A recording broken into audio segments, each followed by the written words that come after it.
Hi folks, welcome to the Prepared Homestead. This is Travis. Thank you all for stopping by to watch. It's a little chilly out this morning. It's in the low 20s when I got up. I think 23, 24, something like that, mid-low 20s. And it's just chilly. But I kind of actually like it. Been looking forward to doing these walks in the cold. Sometimes it's just a little nicer than doing it in the hot heat. And I am a firm believer that we should train and exercise in all weather conditions, because someday when you have to put that training to good use, odds are weather conditions aren't going to be that great. And so we need to toughen ourselves. Saw someone ask the other day that, do you believe that it's possible for a person to condition themselves for extreme temperatures? And I firmly believe that is true. I have no scientific data to back it up, but I believe that's true. In fact, I believe that one of the greater downfalls, at least from a physical perspective, of our modern world is that we live in, for the most part, climate-controlled environments. I believe it weakens us, and it probably contributes to our unhealthy lifestyle, overweight condition that America and the West faces. And so I believe that we should get out and push ourselves, push our bodies in extreme weather or uncomfortable weather. Our ancestors had to live out in it. And I'm not talking ancient ancestors, I'm talking just a century or two ago. They didn't have the luxury of staying inside all the time when the weather was bad. They had to get out and they had to endure it. They had to work in it, they had to mend fences, take care of animals, do all kinds of things. In the cold weather, in the hot weather, in the snow and the rain and the storms. And I believe because we stay inside for the most part during those times, I personally think it kind of weakens us. So toughen up, and get outside and let your body grow accustomed to extreme weather. And you'll do that. You know, these folks that, or maybe you're the type, and this isn't putting you down, but if the temperature in the house is just a few degrees off, you're either hot or cold. You need to learn to endure the temperature changes and just accept it. Your body will adjust, and you'll be able to do things in the hot weather and tolerate it more than you thought you could, in the same way with cold weather. So there's my little tidbit of the day. The video today, I wanted to kind of carry on a theme that I did a couple of days ago when I was talking about, a very serious subject of what if someone in your home, especially the head of the home, dies, and what does the rest of the family do, especially if the rest of the family is a woman and the children. The world that we are embarking upon, it will not be a safe place for them. Today I want to kind of continue that thought, not quite as maybe depressing of a thought, but how well is your family or your team cross-trained? It's kind of typical. And again, I know some of you are going to say, oh, you sound so patriarchal and misogynistic, and don't even argue with me about that. Yes, I believe a woman can do most of everything that a man can do, and vice versa. But I also think that it makes for a pretty healthy family structure for people to have kind of designated things that they do. That's under normal times. But we need to cross-train all the family members so that they are capable of doing just about everything that needs to be done around the home and the farm. They may not be able to do it as well as you. Your husband may not be able to cook as well as you, or vice versa. But he needs to know how to do it. He needs to know where things are at, because you may become ill or something happen to you, and he needs to know where everything's at and how to run a kitchen.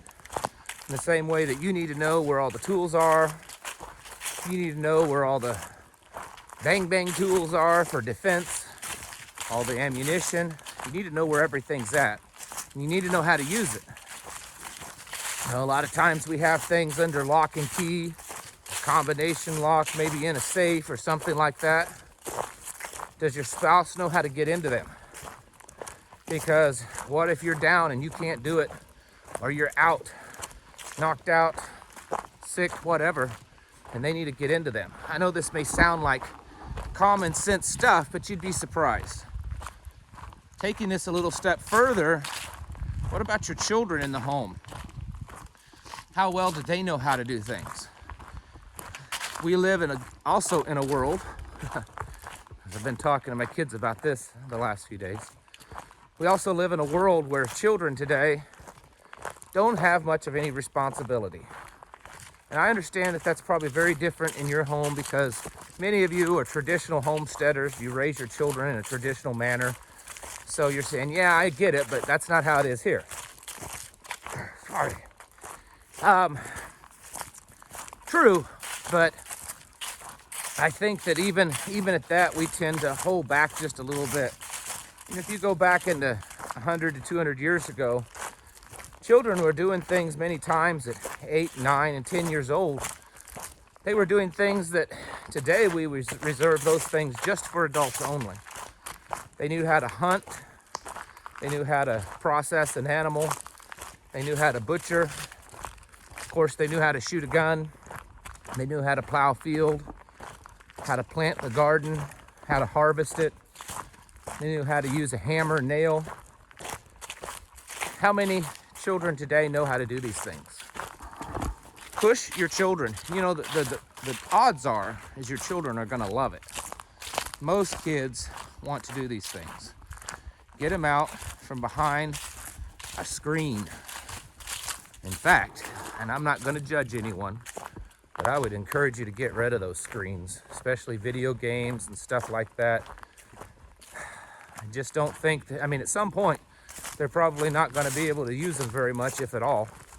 You might as well go through the withdrawal process now, as opposed to doing it when there's a lot of chaos going on.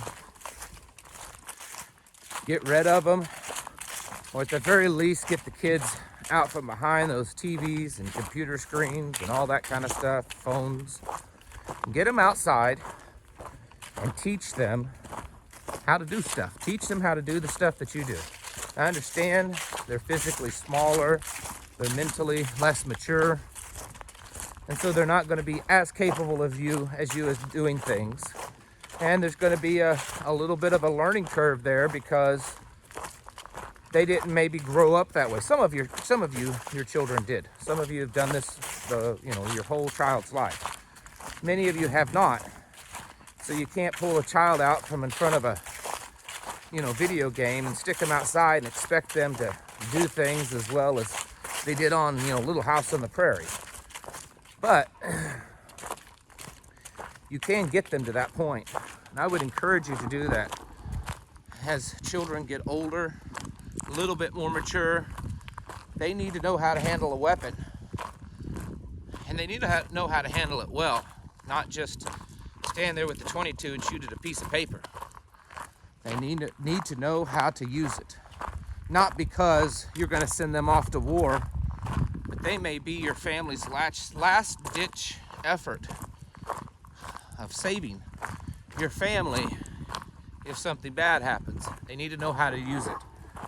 They need to know first aid skills.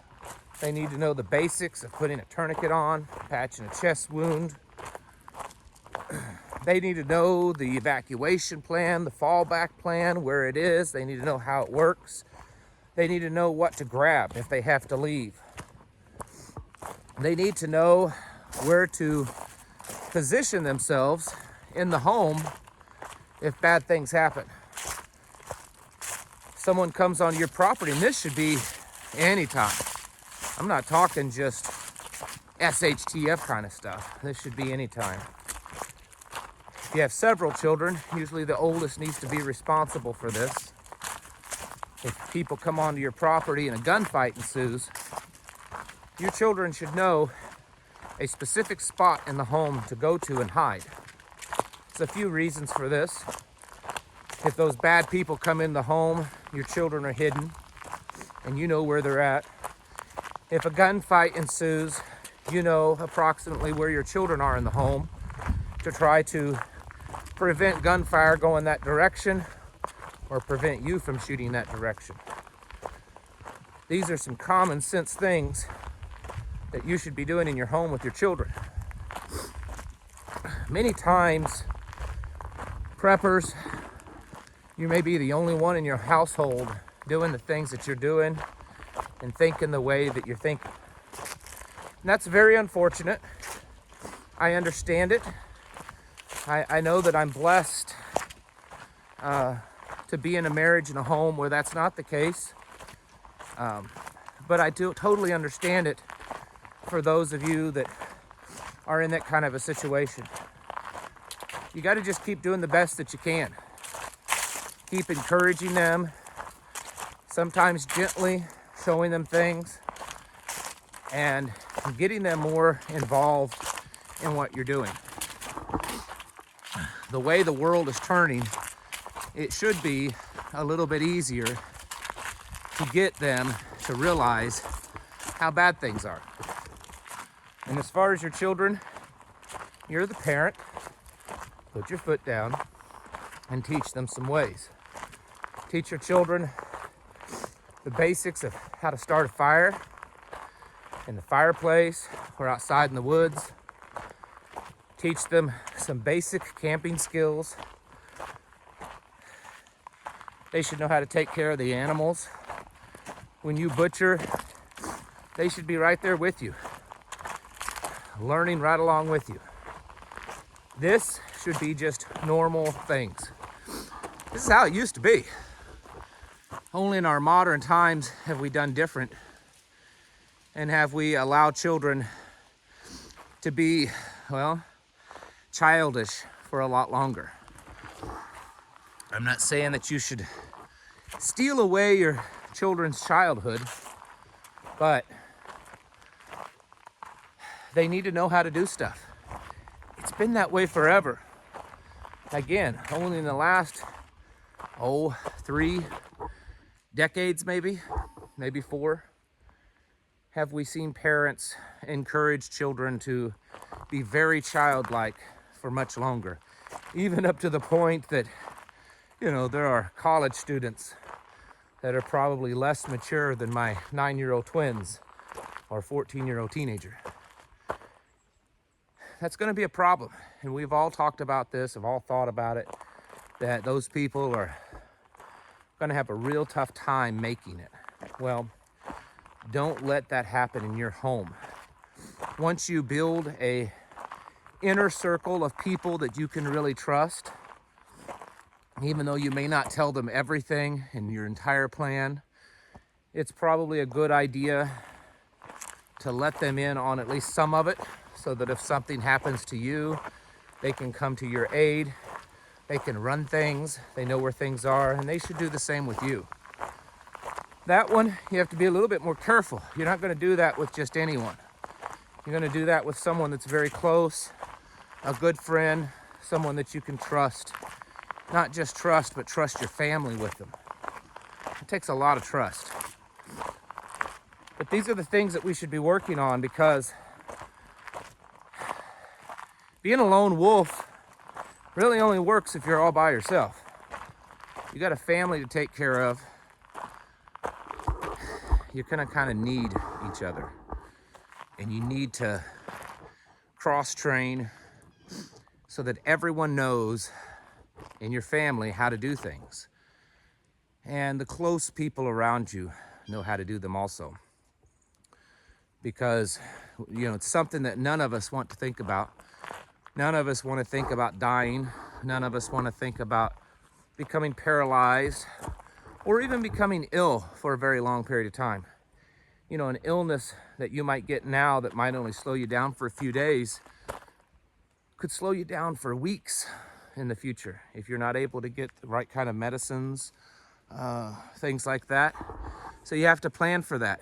You have to figure in that there could be a time that you're down for a while and you need people to know how to do your job. And that starts with your family, and then it moves beyond that to your close inner circle. These are the kind of plans that we don't want to think about. I mean, who does? Everyone wants to believe that they're invincible, that they're gonna last forever. But we can't look at things that way. That's not the preparedness way. Get your family cross-trained so that they know how to run things, so that your children know how to run things, so that your wife knows where everything's at, and you know where everything's at, so that if something bad happens, you're not wasting time trying to figure things out while they're down. Folks, it's time now more than ever to get your houses in order. Prepare yourselves mentally, physically, and spiritually. Thank you for watching. I'll catch you in the next video.